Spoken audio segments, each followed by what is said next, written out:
Muito boa tarde, meus caros. Uma boa tarde nada, né, professor? Todo mundo entrou aqui dando cambalhota, pulando.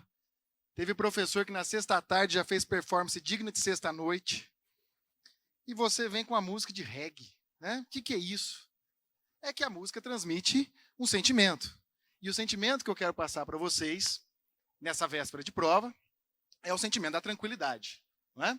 Eu acredito que o que vocês têm que ter nesse momento, especialmente no momento da prova, é tranquilidade. Então, quando forem fazer a prova, dos momentos anteriores à prova, busquem ali estarem concentrados e focados na prova, tentando esquecer todo o resto, todos os fatores externos à prova e se concentrando na prova. Se você medita, medite. Se você reza, reze e faça qualquer atividade ali que te deixe centrado, concentrado e focado. Naquele momento, você está fazendo a prova, não está fazendo nada mais. Todos os problemas externos têm que ficar fora daquelas horas que você vai se dedicar à prova. Beleza? Bom, mensagem de tranquilidade, música de reggae na entrada, você já sabe qual é a matéria, né? Filosofia do direito, não tem jeito. Bom, o exame da ordem de filosofia, você sabe bem, são 80 questões de filosofia do direito, né? Basicamente, a filosofia ela é a base de todas as matérias. Então, essa discussão de qual que é mais importante e tudo mais, é uma discussão que já está superada, né? Filosofia é a mais importante. Agora, específicas caem duas questões, que pode cair qualquer coisa, né? A prova vira e mexe coloca um autor que nunca caiu na prova da OAB, então eu trago para vocês aqui dois pensadores que já caíram mais de 2 ou 3 vezes na prova. Eu vou trazer para vocês o Immanuel Kant, tá? Que já caiu umas 3 vezes na prova, ou seja, pode cair de novo, e o Norberto Bobbio, que também já caiu algumas vezes. Então são dois caras que já caíram algumas vezes e, portanto, o examinador já deixou claro que eles frequentemente cairão na prova. Beleza? Então vamos lá. Primeiro, para falar do Immanuel Kant. O Kant escreve no século XVIII, na Europa. E o que acontece na Europa no século XVIII? Bom, estamos dentro do movimento chamado Iluminismo. O que é o Iluminismo? É um movimento literário, artístico, filosófico, que toma conta do continente europeu entre os séculos XVII e XVIII. Do ponto de vista das ideias políticas e jurídicas, o iluminismo se volta contra o chamado antigo regime, aquela forma de governar dos monarcas da Idade Média, o chamado absolutismo monárquico, de governar a partir dos arbítrios do rei, sem qualquer limitação política de um parlamento, sem qualquer limitação jurídica de um documento escrito. E do ponto de vista filosófico e metodológico, as ideias iluministas se baseiam fortemente num conceito, que é o conceito de razão, racionalidade humana. Esse é o grande instrumento de pensamento dos filósofos iluministas, especialmente do Immanuel Kant. Tá? Então, a filosofia do Kant, ela vai trazer alguns conceitos fundamentais para o direito. O primeiro conceito que eu quero trazer para vocês é o conceito de imperativo categórico. Grande chance de cair na prova. O que diz o imperativo categórico kantiano? Ele diz que você tem que agir de tal forma que os princípios da sua ação possam valer como uma legislação universal. Então, aquela sua ação possa ser universalizada. Como que ele escreve mais ou menos? Ele escreve o seguinte: age de tal forma que a máxima da sua conduta possa valer como a máxima de uma legislação universal. Então, você tem que agir de tal maneira que aquela sua ação vai ser justa, vai ser boa, se você puder colocá-la como o princípio de uma legislação para reger o mundo todo, universal.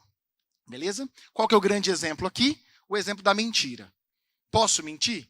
Dirá o Kant. Não. Por quê?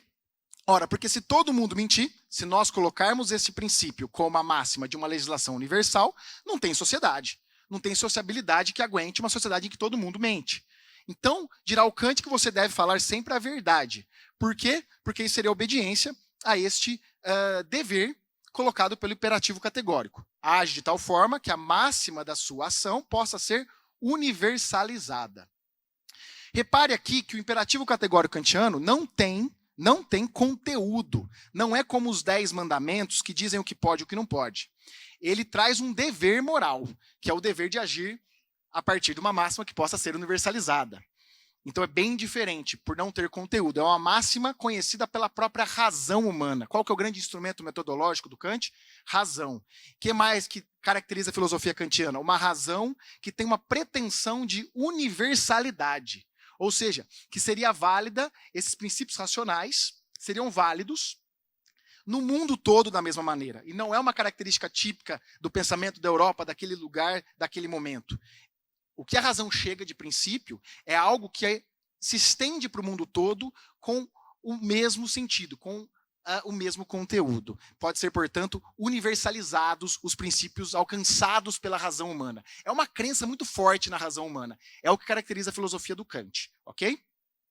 Filosofia, portanto, que sempre se baseia em razão, sempre se baseia na universalidade dessa razão e, como está inserido dentro do movimento iluminista, é uma filosofia de norte liberal. Afinal, eram ideias liberais que contrastavam, que lutavam contra as ideias típicas do antigo regime, típicas da monarquia absolutista.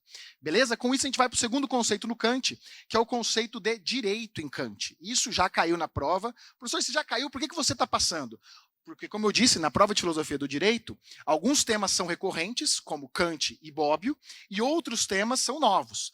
Na última prova caiu Platão, que nunca havia caído. Então, pode ser que caia alguém que nunca caiu? Infelizmente, pode.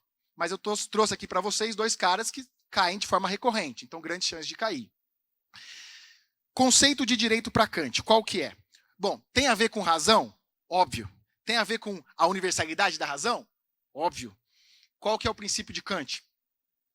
Seguinte, direito para Kant é o conjunto de condições formais, é o conjunto de regras que permite a coexistência das liberdades individuais. Então Kant vai dizer que o direito nada mais é do que um conjunto de regras que permite a coexistência das liberdades individuais. É só por meio do império do direito, do predomínio na lei na sociedade, que os seres humanos podem ser livres, ok?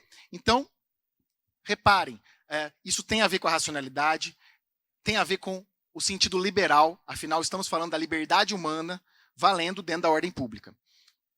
Professor, mas não é muito óbvio que o direito é o conjunto de regras que garante que todos possam ser livres dentro da lei? Bom, é óbvio para nós hoje, no século XVIII, quando você está transitando numa sociedade que vigora os princípios do antigo regime, a monarquia absolutista, e passando para uma sociedade que vai ser regida por regras jurídicas que permitem a coexistência das liberdades individuais, isso não é óbvio, isso é absolutamente revolucionário e vejam, portanto, como que o nosso direito tem uma base kantiana muito forte. Beleza? Professor, como que aparece isso na prova? Aparece assim.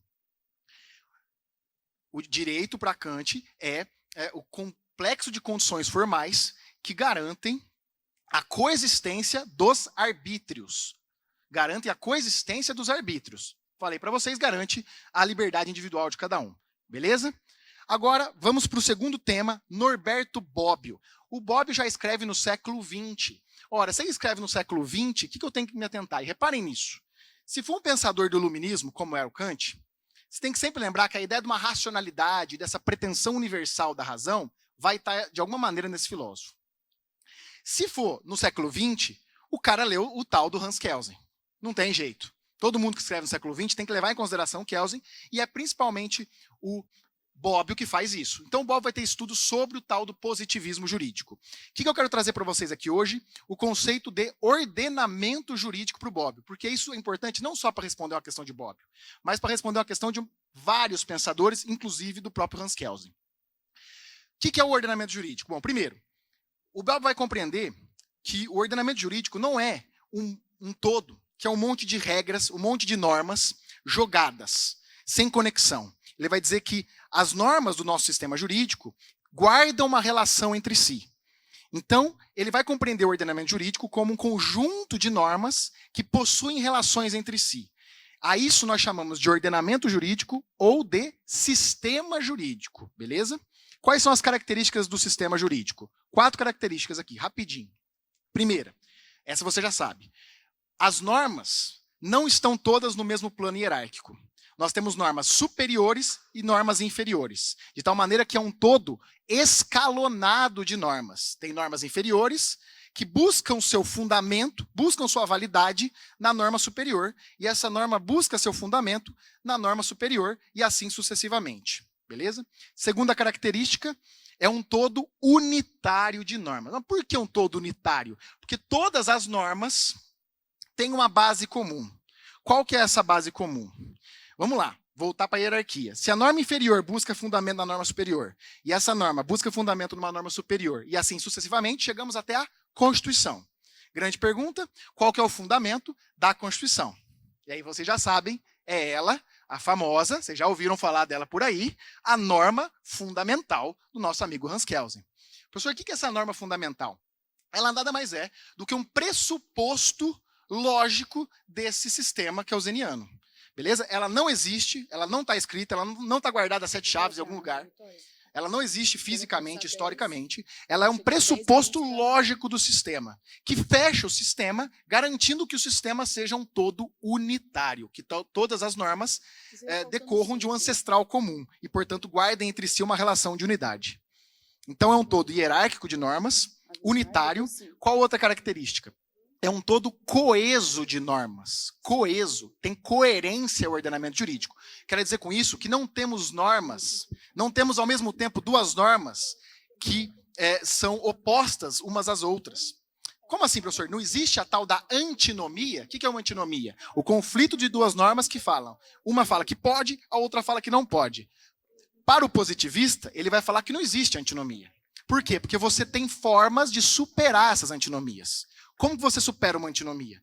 Você tem o critério da cronologia, você tem o critério da hierarquia e você tem o critério da especialidade. O que é o critério da cronologia? Norma posterior prevalece sobre norma anterior.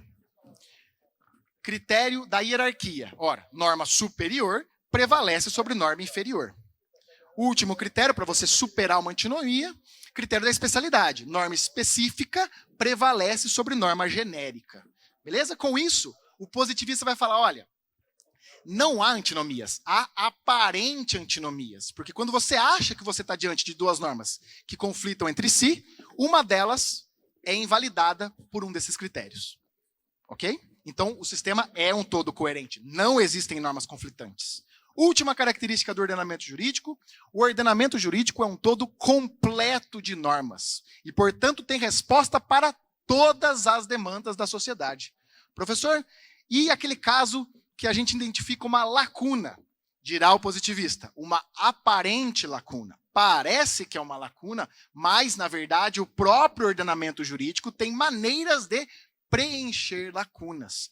Como que se preenche uma lacuna? Por analogia ou pelos princípios gerais de direito. Então, se você preenche a lacuna, quer seja com analogia, quer seja com princípios gerais do direito, não há lacunas. É uma aparente lacuna. Na verdade, o próprio ordenamento apresenta como resolver. Logo, o ordenamento jurídico é um todo completo de normas. Tem resposta para tudo. Beleza? Com isso, nós concluímos que, para o Bobbio, o ordenamento jurídico é um todo hierárquico de normas, normas essas que compõem-se como um todo unitário, coeso e completo de normas jurídicas. Beleza, pessoal? São questões que o Bobbio traz, mas que são conhecidas como de teoria geral do direito e, portanto, tem grandes chances de caírem na prova. Bom, com essas poucas palavras, eu espero que eu tenha contribuído para a sua aprovação nessa prova. Vamos todos torcer para que caia nessa prova Kant e Bobbio, para você garantir mais duas questões, que você sabe muito bem que duas questões são fundamentais para a sua aprovação, e entro com o mesmo recado, ou melhor, saio com o mesmo recado que entrei, que é o recado da tranquilidade para todos vocês. Muito obrigado, meus caros.